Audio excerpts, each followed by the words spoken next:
दोस्तों, आज मैं आपके साथ शेयर करने जा रही हूँ एक ऐसी कहानी जो आपके रोंगटे खड़े कर देंगे, जो आपके अंदर नया जोश और जुनून पैदा कर देगी। दोस्तों, हार देखी है, जितना बाकी है, बस अभी लड़ना मुझे है, खुद से जीतने की जिद है।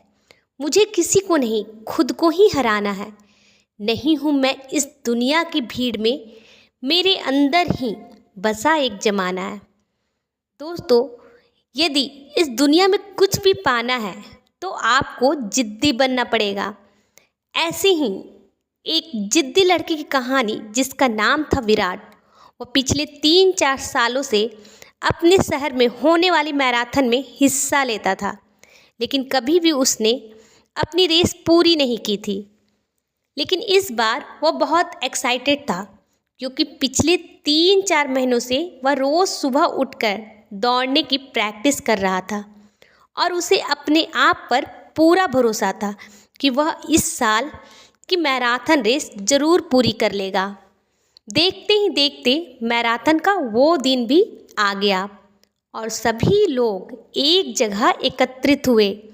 और जैसे ही रेस शुरू हुई, बाकी लड़कों की तरह विराट ने भी दौड़ना शुरू कर दिया। वह जोश और हिम्मत से भरा हुआ था और बड़े अच्छे ढंग से दौड़ रहा था।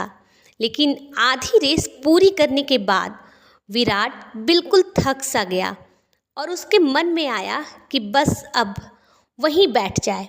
वह ऐसा सोच ही रहा था कि तभी उसके खुद को कहा, रुको मत विराट, आगे बढ़ते रहो। अगर तुम दौड़ नहीं सकते तो कम से कम जॉगिंग करते हुए तो आगे बढ़ सकते हो, तो बस आगे बढ़ो। और विराट अब पहले की अपेक्षा धीमी गति से आगे बढ़ने लगा। कुछ किलोमीटर इसी तरह दौड़ने के बाद विराट को लगा कि उसके पैर अब और आगे नहीं बढ़ सकते। वह लड़खड़ाने लगा। विराट के अंदर विचार आया, अब बस और नहीं बढ़ सकता। लेकिन एक बार फिर विराट ने खुद को समझाया, रुको मत विराट, अगर तुम जॉगिंग नहीं कर सकते तो क्या, कम से कम तुम चल तो सकते हो, तो बस चलते रहो। विराट अब जॉगिंग करने की बजाय धीरे धीरे लक्ष्य की ओर बढ़ने लगा। कई सारे लड़के विराट से आगे निकल चुके थे और जो पीछे थे वे भी अब आसानी से इसे पार कर रहे थे।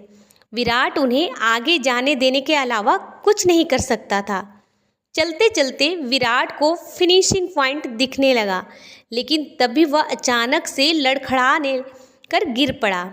उसके दाएं पैर की नसें खिंच गई थी। जमीन पर पड़े पड़े विराट के मन में ख्याल आया कि अब मैं आगे नहीं बढ़ सकता। लेकिन अचानक से अगले पल ही वह जोर से चिल्लाया, आज चाहे कुछ भी हो जाए, मैं ये रेस पूरी करके रहूँगा। ये मेरी जिद है।